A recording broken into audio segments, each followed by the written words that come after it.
Why hello everyone, Spencer here, also known as Lego Dude 11, and in today's video is a brand new TV show review for you, and this is Harley Quinn Season 4 spoiler review. So without further ado, let's discuss.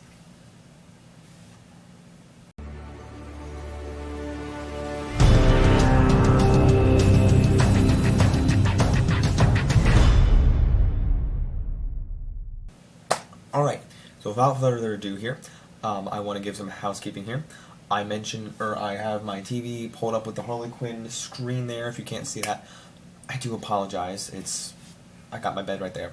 So, other thing is, I have my list of notes here pulled up on my computer that you cannot see, but I can see. And today, I'm going to get off with just start off with my notes.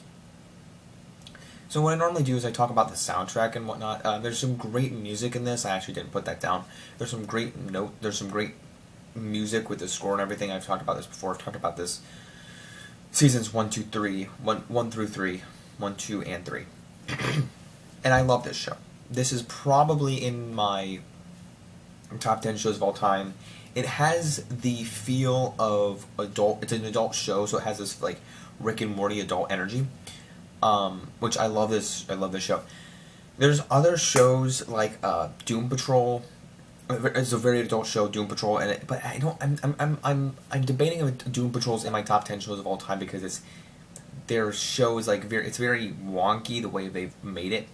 And then there's the Velma show that desperately tried to be Harley Quinn and did not work at all. But this show, Harley Quinn, I really love. Keeping up with it. It's on season 4, and it looks like at the end of this show they're going to have another season, so I'm excited about that, which I'll get to that at the end of here. So this season starts off with, there's different storylines, and I kind of want to talk about that. I don't really want to do like a beat by beat, and I don't really want to do a like breakdown, or that's kind of what I just said. I don't really want to. This is a spoiler review, but if I'm not going to mention like specific details, I'm just going to mention like some of the storylines and what I liked about them. I might spoil the ending, so if you don't want to hear, don't watch all the way till the end, but I'm not going to mention, like, this character dies. I don't even know if major characters died or not. So, anyway, Harley Quinn joins, at the last season, at the end, Harley Quinn joins the Bat family, and this season, I'm trying to figure out, like, how I feel. It's kind of like a movie. Like, I'm kind of thinking, like, the Harley Quinn Valentine's Day special was hilarious as ever. It was like the funniest thing, and they had like the first season they had these characters, like there's this guy in a wheelchair, there's Dr. Psycho, where Dr. Psycho's brought back here, there's Clayface and King Shark that are brought back, but they're only for like limited scenes in certain episodes, like they're in the specific episodes, but then they're not like front and center, they're not like a crew anymore. Where I kind of like them working as a crew, but now it's just kind of sporadic, like, oh, here's King Shark's scene working with them, and which I'll mention later. So Harley Quinn is working with the Bat family, continuing from last season, and now she's doing crimes and whatnot with Batgirl, because she's friends with Batgirl in the show, and Batgirl and Nightwing, apparently Nightwing has this, like, glorious body, and then Robin, played by Damian Wayne, or not played by, but the character Damian Wayne is Robin, and they're working together, and I guess Alfred, this season's kind of weird, because I'm not entirely sure what the whole Alfred thing was about, and then we get, Ivy is working with the Legion of Doom, trying to finagle things there, and Harley and Ivy are still in their cutest relationship. You love the relationship, and then they're together, or they're trying to work out their life together, balance the work life, which I kind of like that dynamic. Like, wait a minute, it's like how the supervillains work out their daily lives, and Harley Quinn is an anti-hero, so she's trying to be in this different kind of breaking out of her comfort zone in her bubble with the Bat family, and then Ivy's like over here taking charge of the Legion of Doom area with the other villains, so it's kind of interesting in that sense. And we have those two storylines going on, and then there's kind of some rigmarole, like the first 3 episodes, there's some story plot going on where they meet Clayface and go to his like club or something like that. And then we have this whole Joker storyline, which I'm a fan of the Joker character in the show, but I'm not too certain by the end of the season what the whole point was. I think it's going to elaborate more into next season. because this season seemed a lot to do with Harley Quinn, Ivy, and Lex Luthor, which I'll mention at the end. Lex Luthor's storyline, and that was drawn out to the end. And the Joker's kind of there in the background, which he is menacing, or I don't want to say menacing, creepy. His face just pops up and he's creepy. Creepier than, I mean, he's been creep. The Joker's always creepy in whatever iteration you're talking about. But this, at one point in the season, he just like blows up some area. I can't remember if it's Gotham Park or like not Central Park, but a park or something. And all of a sudden you just see his face cackling. It's the creepiest thing I had seen in a while. Or I shouldn't say the creepiest thing. I've seen creepy horror things, but creepiest thing in this show I had seen. It's just creepy. And then we get Bane's story in one of the episodes. It does like this backstory type thing where Bane is like, I have to go get a pasta maker for Harley Quinn. And it's like, it's just the funniest thing because Bane is one of my favorite characters in this show. Besides, like I just said, Joker's storyline is pretty funny. All these characters are funny, but Bane is hilarious. If you weren't able to understand him in The Dark Knight, this is the funniest thing. You gotta watch Bane. You gotta just watch this show for Bane. You'll fall in love with him. Bane's hilarious in the holidays, or in the Valentine's Day special. So Bane's story in this with a little backstory with the pasta maker, and he wants to be in love with or I guess he is in love. He's attracted to Nora Frost. I think she's related to she's not related to Captain Cold. She's just Nora. Wasn't it Nora Frost? Killer Frost from the girl from The Flash. Not the same actress, I don't think is playing her, but Nora Frost, Killer Frost, and that's who Bane is in love with. She likes him, and he has to go get a pasta maker for her because the one at the Legion of Doom broke. So I don't know why. I don't know why it's a thing, but it was funny as heck to watch. That's for sure. I'm just not quite sure why he. Apparently, maybe the thing was. I did watch the show. If you're wondering, did he not even watch the show? No, I watched the show. I just didn't. I'm just not quite sure, like, what the whole rigmarole. Like, oh, well, Bane is really attracted to her, and she lost a pasta maker. Maybe it was there. Maybe it was her. Maybe it would bring her some satisfaction. Like, oh, a pasta maker. That I really like you now because you got me a pasta maker. I don't know. I'm not quite sure. So anyway, it was funny to watch that. I mean, sure. And the other thing, not only was it a pasta maker, he went and like learned like all these ways like to make pasta, and then it was like, oh, I was like a metaphor for pasta, and now I can go back to Nora because he never got the pasta maker in the end. He only got the ways to make the pasta, so it was like, oh, well, I found this metaphor for and he like brought this whole bag or brought this whole like truckload of pasta to Nora, and then after that we get into the alternate universe. There's like this Lex Luthor device. Lex Luthor had this plan to like use like the ozone layer. So then like Harley and Ivy used this time traveling machine, which in my head I'm just realizing now I don't remember where they got it from. I think like it was on some like transport. I'm like, let's use this time travel device, and then they go back in time. In the present timeline, this is where Bane comes back, and it's all like black and white. The world's like black and white, and he's like, oh my gosh, what happened here? It's like the funniest thing. Like Bane has no idea what was going on, and he's just there now. So Harley Quinn and Ivy are in the future. They travel to the future where they meet King Shark's baby, older son.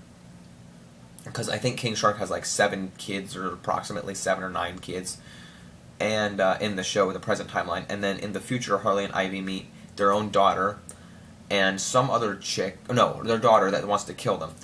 So yeah, some story happening. Like some plot later, like, oh, we're gonna be really good moms in the future, and we must be really good. Like we must become like really great together in a relationship, like codependency or something. And that's, I think, the more or less the message in this season, like the message, like, oh, what actually happens with their characters, and their future storyline. They have a little fight with their daughter, future daughter. They make it back. King Shark's son helps them reunite to go back in the time travel device. They go back into the black and white timeline, which is their present timeline, and then they find Harley Quinn finds a different version of herself, for herself, a clone version that was made out of a potato, because in the Legion of Doom there was some like hair from Harley Quinn that was that used in a potato. The stupidest writing decision. Like it's like, who's on acid right now? Because it's like Rick and Morty writing. Like, who just made this up?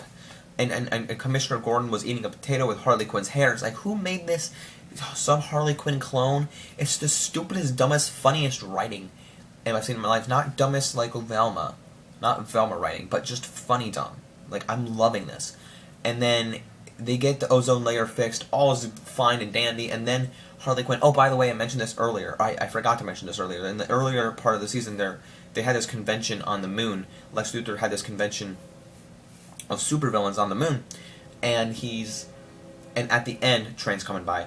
At the end, they have to go back to the moon. They find Superman that's all like kryptonited out.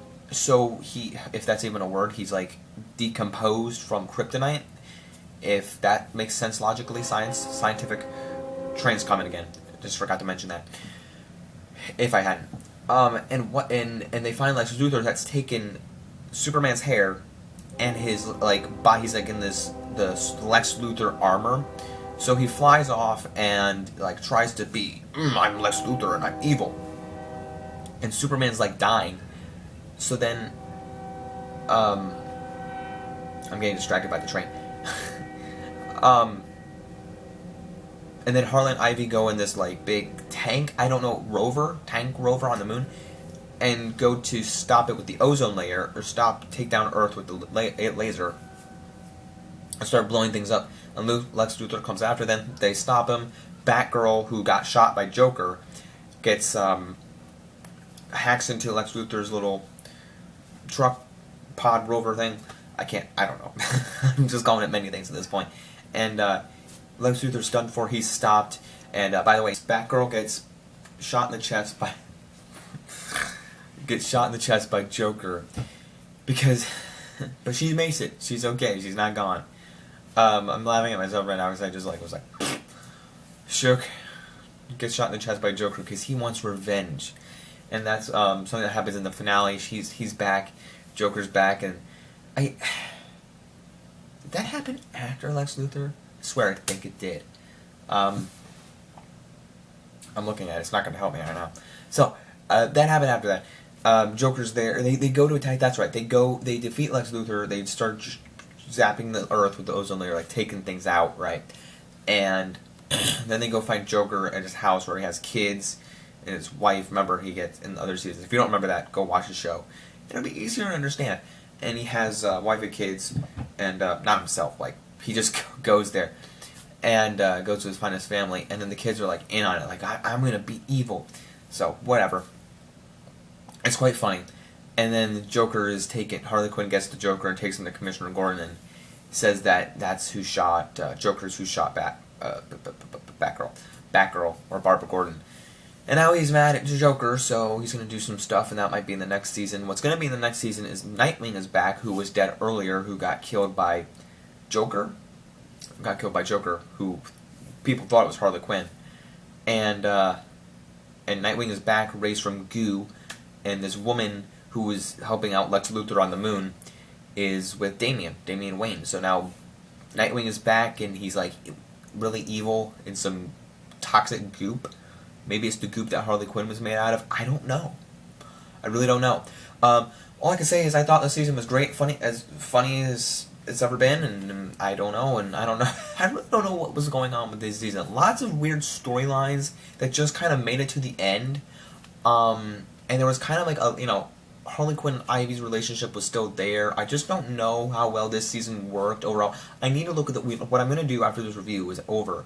I'm going to look at the scores on Rotten Tomatoes and see how it compares to the first seasons. Because I still think this is funny. I remember, I love the Rick and Morty show.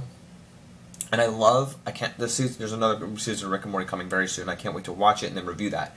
But the show called Solar Opposites that was made by Justin Roiland, the same guy from Rick and Morty, that show has suffered because of the voice actor and such, right?